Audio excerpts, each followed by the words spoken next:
Hello दोस्तों, आप सबका फिर से स्वागत है आज के इस नए वीडियो में। आज की इस वीडियो में आपके लिए इस कंबाइन बोर्ड की वायरिंग करने वाला हूं, जिसमें आपके लिए एक स्विच, एक 2 पिन, एक 5 पिन और इसके साथ ही इंडिकेटर दिया गया है।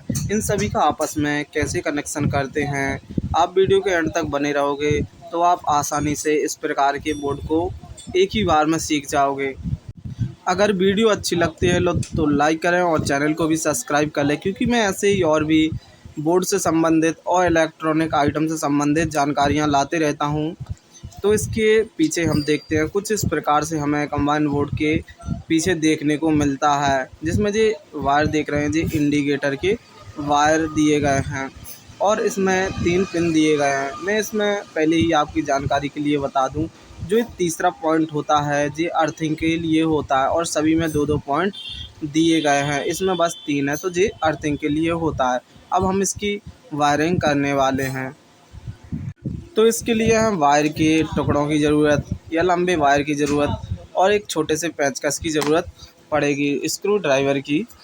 तो जी मैंने इसके टुकड़े पहले से ही करके रखे हैं, आप करते जाइए अपने अनुसार। तो सबसे पहले मैं आपको बता दूं, इसमें जितने भी स्विच होते हैं, जैसे इसमें एक स्विच दिया गया है, अगर आपके बोर्ड में ज़्यादा स्विच हैं तो आप भी इसी प्रकार से करेंगे जिस प्रकार से मैं आपको बताऊंगा। जैसे कि इसमें 2 पॉइंट दिए गए हैं स्विच के में, तो इसमें हम एक वायर को कनेक्ट कर देंगे यहाँ पर। अगर दो स्विच दिए गए होते, जैसे यहाँ पर भी स्विच होता, तो इन दोनों को कनेक्ट कर देते आपस में और इसका एक वायर निकाल देते, लेकिन इसमें एक ही स्विच है तो यहाँ पर हम इसे कनेक्ट कर देंगे। तो हमने यहाँ पर इस वायर को कनेक्ट कर दिया है। इसकी लंबाई हमने कुछ इस प्रकार से रखी है, आप इसकी लंबाई ज़्यादा कम भी रख सकते हैं अपनी सुविधा के अनुसार। अब इसके पॉइंट बचे हुए हैं, एक इसका भी बचा हुआ है, तो इसमें एक वायर हम लेंगे, लंबा सा वायर लेंगे और इन दोनों को आपस में कनेक्ट करेंगे। इस पॉइंट को, इस पॉइंट को और इस पॉइंट को, इन दोनों पॉइंट को आपस में कनेक्ट करेंगे।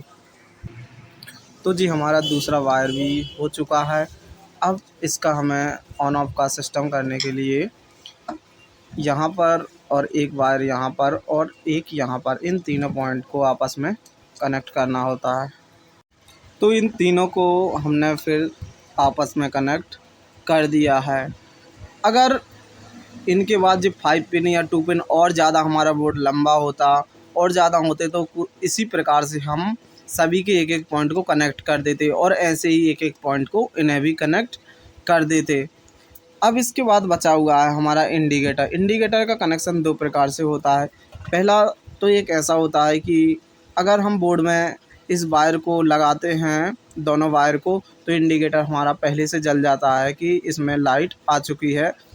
और एक जो होता है कि जब हम इसे ऑन ऑफ़ करते हैं तभी जी हमारा इंडिकेटर ऑन ऑफ़ होता है। जब इस बोर्ड को ऑन ऑफ़ करेंगे तभी जी हमारा इंडिकेटर ऑन ऑफ़ होगा। तो मैं दोनों ही तरीक़ों को बता दे रहा हूँ। अगर हम इसे ऐसा करना चाहते हैं कि जब हम इसे ऑन ऑफ़ करें तभी इंडिकेटर जले, तो इन दोनों वायर को एक इस वायर को, एक इस वायर को यहाँ पर एक दूसरे से कनेक्ट कर देंगे।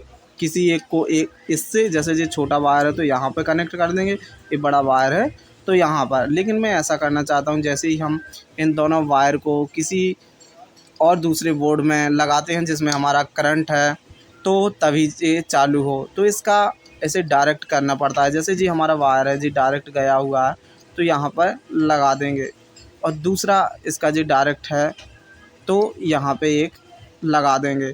इन दोनों वायर को आपस में लगा देंगे तो जी हमारा चालू हो जाएगा।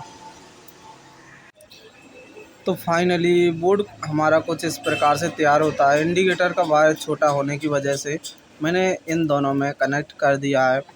इसी प्रकार से आप वायर को कनेक्ट कर सकते हैं और इस बोर्ड को तैयार कर सकते हैं।